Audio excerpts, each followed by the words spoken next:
Welcome to the Steve Show. Today I have Anna Liotta, and we are going to be talking about generations, and not just millennials, because that's what everyone's talking about, but how can we all communicate? And the bottom line is we want to look at how can we generationally connect and make deeper connections together. And so we look forward. So let's get started.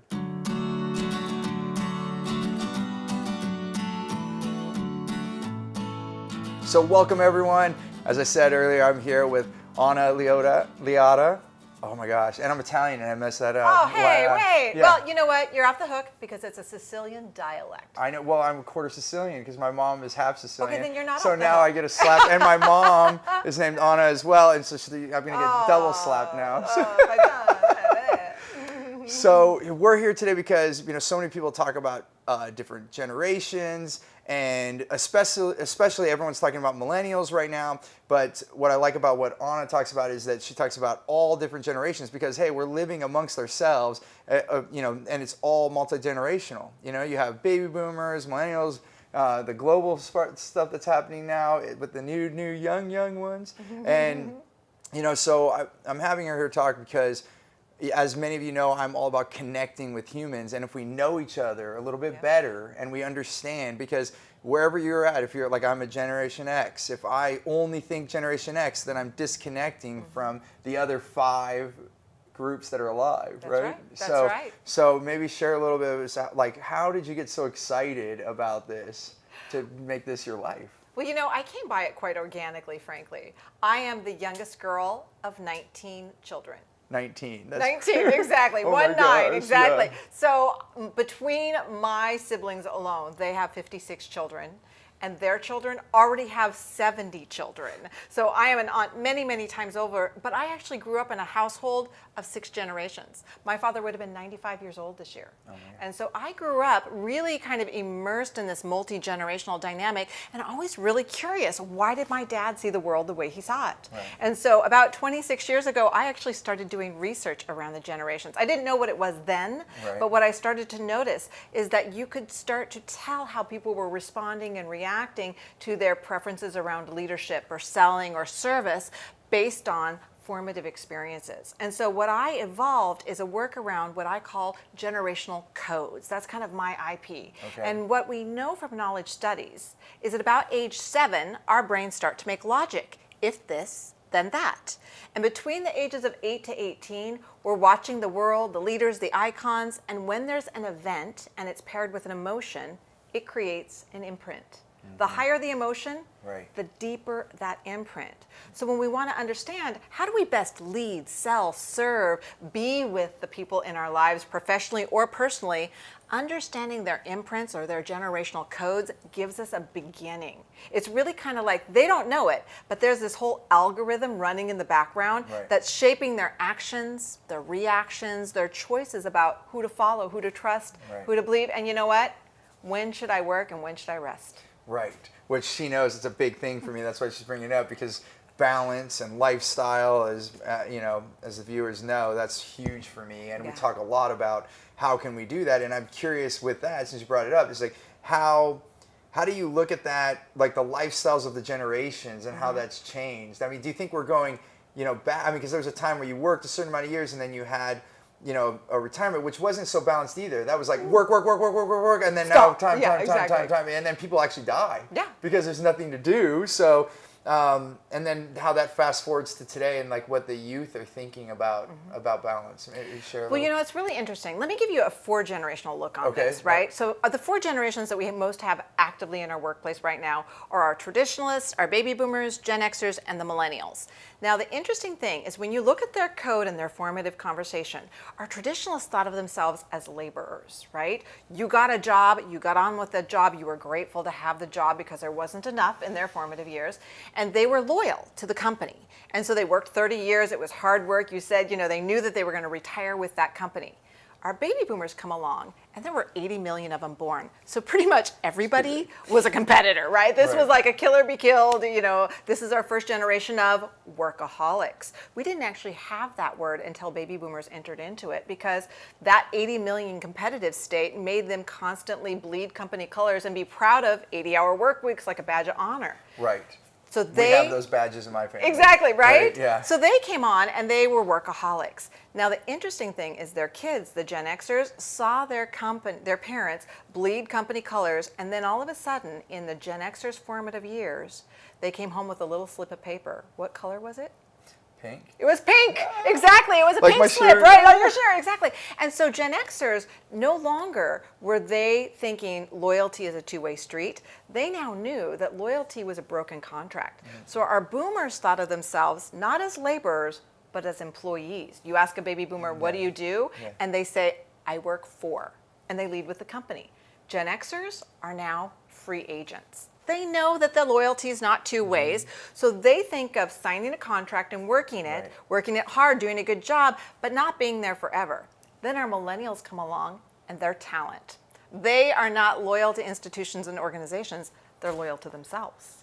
And so they enter the workforce, and for the first time ever, they have no expectation of retiring with the company that they're part of. So as talent, they work gigs, they have a side hustle, they do things they're passionate about. So they expect work-life balance. Now, boomers would say, well, that would have been nice. I mean, we dreamed of work-life balance, right? And Gen Xers say, we desired work-life balance, but only 44 million Gen Xers were ever born, so they couldn't quite command it. Millennials demand work-life balance. Yeah, and that's huge. I mean, being Gen X, I've lived both sides. Yep. I did a good, clear decade of being a workaholic, competing with the 80 million boomers, like, where's my space, right? Yeah. And then now I've been able to merge with working through my own stuff, right? All those imprints. That's right, all those imprints and all that recovery. Yeah. Right, and then being able to have that balance. And I think that's why I'm so passionate about it, because having been in both sides, to know that we can have something different. Well, and something that you're doing as a Gen Xer parent, right? Right. Is that for your kids who would be what we call the globals. So there was the placeholder name for the millennials called Gen Y. We always have a placeholder name until they're fully in their formative years. And now the placeholder name for the next generation after that has been Gen Z, which is, of course, just the next letter in the alphabet, right? But what I'm calling them is the globals, because these are the young people who think of themselves as global citizens. They know kids around the world as intimately as they know kids that geographically happen to sit next to them in school, and they think about them and they worry about them. And you know what the globals think of when they think of themselves? They're not even just talent. They're influencers. They're the young people that have YouTube channels with 12 million people following along, and Instagram feeds where they've got 1 million people following them. They influence. They will also not think of work as a place that you go. They'll think about it as something you do from anywhere. So they will actually be just expecting, not even demanding, but expecting work-life balance to be an integrated part of their life. How do they stay grounded in their reality? You're right. And my son, who's 12 now, he always says, Dad, why don't you work half the day and then play with me half the day? And it's really hard for me, actually. Yes. I want to do one whole day at work and then one whole day with him. Right. It's easier for me to have that laser focus. Yes. But he's like, well, why not? Like, I'm going to read a book for a little bit and then I'm going to do something else. So he's like, Dad, get with it.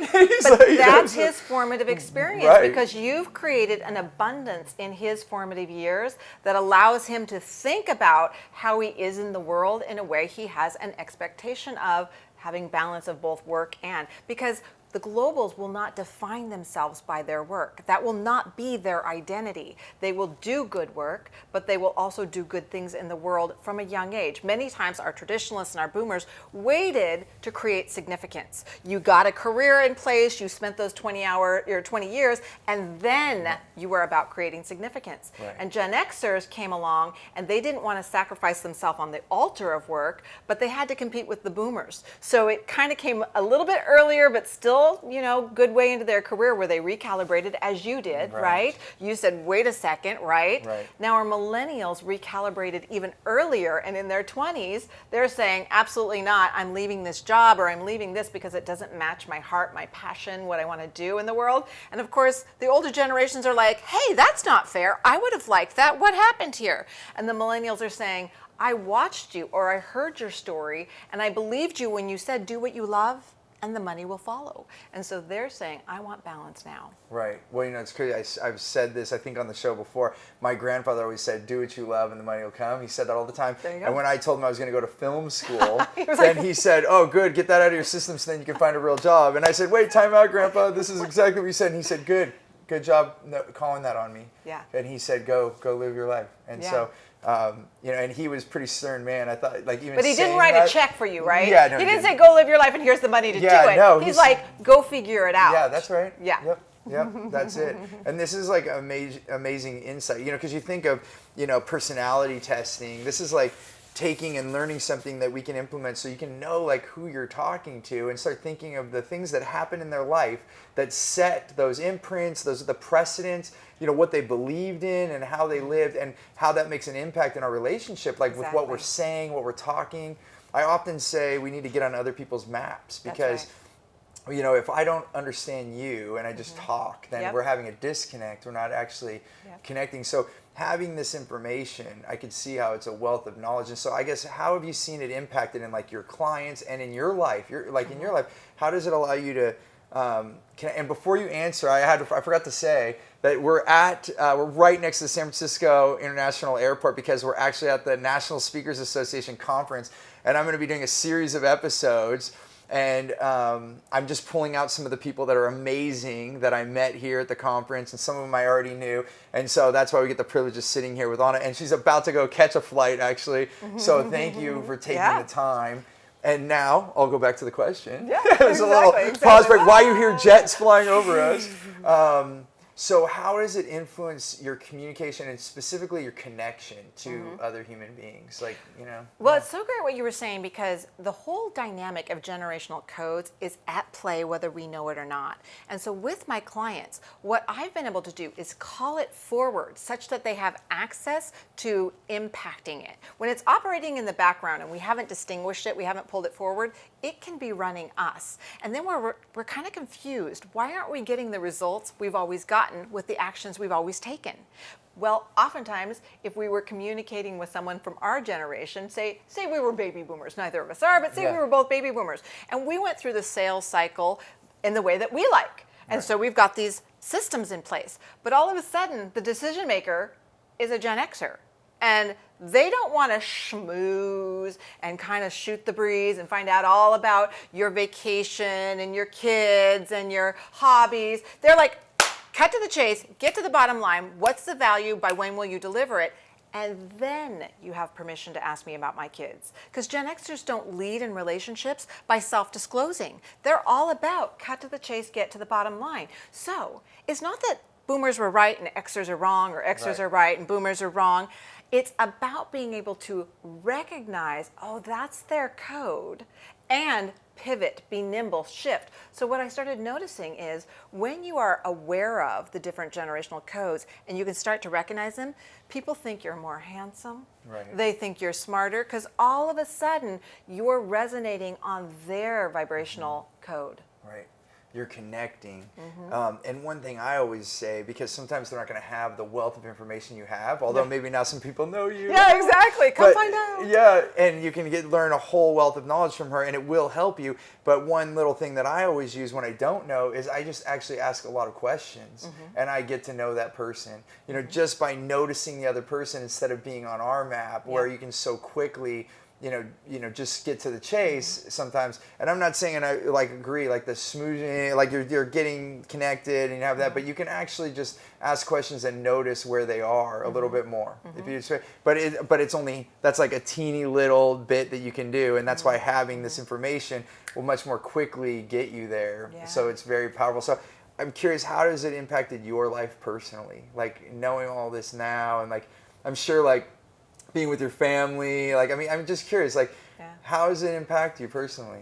Well, it's one of those really interesting things because, of course, I have that huge family. For me, a family gathering is 300 plus people. In fact, weddings are like 350 to 450, and that's just family with 2 pews for others. Wow. And so oftentimes in my keynotes and audiences, people come up and they go, I know this was supposed to be about my business, but I'm really just thinking about my family. I'm thinking of my kids, my grandparents, my mother, my father, whatever. Because what happens is when you understand this, instead of resisting the way that your mom or your dad or your grandparents are approaching something, now all of a sudden you have this insight of how the world occurs for them. And you're like, oh, it's not personal. It's generational. Yeah, like that and there's uncle's breathing not a jerk. space. Yeah. Right, there's this breathing. So that's my generationally savvy mantra is it's not personal, it's generational. So in our relationship, I want to love you, but if I think, oh my goodness, he's being such a jerk, he's being so abrupt, so cut to the chase, and all of a sudden I realize out of his Gen Xer code, cutting to the chase is him respecting me instead of resenting it with my mother, my father, my siblings, my cousins. Now I'm like, oh, I see how that's happening. Right. So what it creates is people have this harmony in their families Right. that, in fact, sometimes clients will get my book, right? And then they'll take it home and their daughter will steal it off the coffee table and they're calling me up and they're like, that signed copy, I need you to send me another one because my daughter stole it. But you know what? Over our next dinner, we talked about the codes and we started to understand each other. Wow. So I know you do this a lot in business, but this seems it could be a family intervention book Total as family well. intervention. Oh my God. You know what? And it also works for romance across the generations because right. now you think, okay, so there's one way that romance was done for boomers and Xers is different and Xers to millennials is really different. Right. And then parenting. Okay, so there's all these codes about what's right in parenting. And if you are parenting, co-parenting with somebody from another generation, you're going to have different codes. And then we talk money. And who's in charge of the money, and then we talk domestic duties, Wow. and there's all these layers to it that you're like, oh my goodness, because again, it's not that one code is right and one's wrong. It's, oh, when I can understand your code, then I have some access. That makes total sense, and you're connecting, and I can even see just like the difference from our kids too. Like, so Yes. being a parent and noticing those and being willing to embrace who they are. Yep. And yeah, and Well, yeah, and here's it's a just great amazing. example in that. So when we think about our millennials, we think, okay, they're so tech savvy, and they are. But they are also, in many ways, tech dependent because they've actually had technology be part of their lives and their whole formative experiences. But the globals coming after them are tech addicted. Because they actually are seeing now in the brain studies that their brains are developing differently, that the serotonin release, the dopamine dump that they get when they get an update or a ping or a like actually fires their brains in that they're getting into things. So they really do feel dependent on the technology. But then you ask them two questions, right? So I had a client give me an example of this. He said, once you told me this tech-dependent thing, I asked my wife and my daughter a question. He said, how do you get from here to the mall that's just south of us? And he said, my wife, who's a Gen Xer, said, oh, well, I'd go on Google Maps and I'd put in where I want to go and then I'd hit, directions and then it would show me the directions and I would either print them out or, so she walks through all the steps. And his daughter said, picks up her phone, Siri, how do you? So here his wife still knows all the steps, but his daughter expects this interaction with technology to be automatic. Right. So now as leaders and professionals, we will have the globals coming into the workplace and we will actually have to be far more explicit about certain expectations than implicit because their formative experiences won't have all those steps in process. It's always been One a tappable step. app. Right.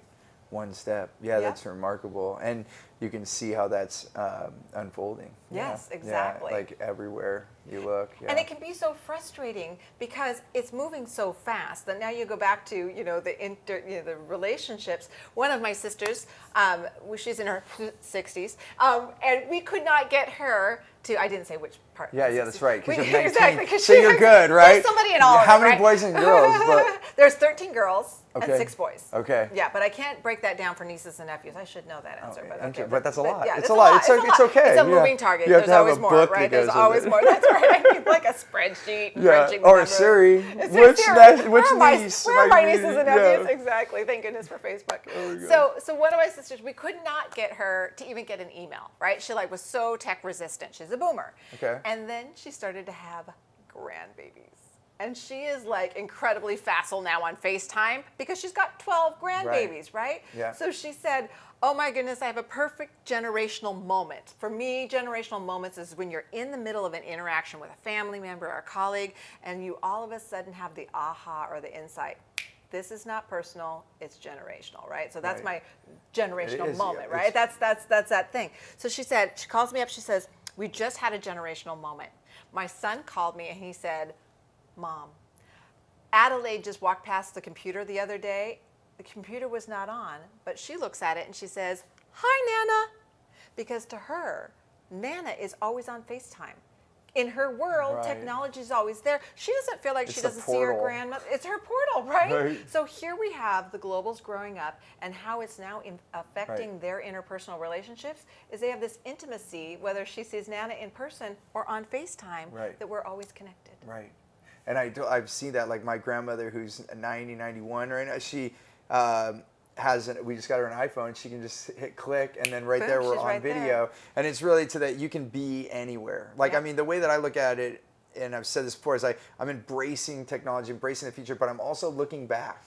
You know, I think we have to go back to go forward, because there is some things we had gaps in. Some things that maybe the baby boomers or even us Gen Xers that we tried something. It's like, that didn't work so good. It's okay. Let's all just admit that and let's move forward. Let's go forward with, because there's some things that I know my grandparents did that faded away through my parents' generation, and I want to bring it back, you know, especially with food, you know, and you know how many good old Italian meals we had, and then we get on this rush of life. So it's so awesome that you've been able to spend time before you go fly off. I'm curious, you know, if they're like, how do people get a hold of you, or is there anything else that you want to share with everyone? Yeah, so I would love people to reach out to me. I'm just about to launch my on-demand online institute called the Generational Institute. So you can go to thegenerationalinstitute.com and find out a little bit more about the dynamic online curriculum. We have 4 pillars to it. There's generational codes, which is all about what shaped their formative experiences, and then a whole pillar on leading the generations, selling to the generations, and customer service with the generations. So you can go there, check it on demand, or hey, bring me in. I speak keynote across the country. Bring me in. Awesome. Yeah, and then you can have a wealth of knowledge around that. And you know, both of us, I think you're pretty active on social media as well, right? Yeah, so both of us are active on social media. So we love to hear from you. You know, where can we help? You know, how useful was this episode for you? And then also, if there's other things you want me to bring on, who you want me to bring on the show, or topics you want to talk about, please feel free to let me know. And we love to hear it. That's what actually makes me want to do I want to hear about people's generational moments. Like if you had an aha or an insight, or you're like, oh my gosh, I so know something generational, reach out to me at annaliotta.com, or go on Twitter at Anna Liotta. Let me know your generational moment. That'll be beautiful, and I'll link all that too with the episode so that we can all connect. And thank you so much. Until next time, choose gratitude and create freedom.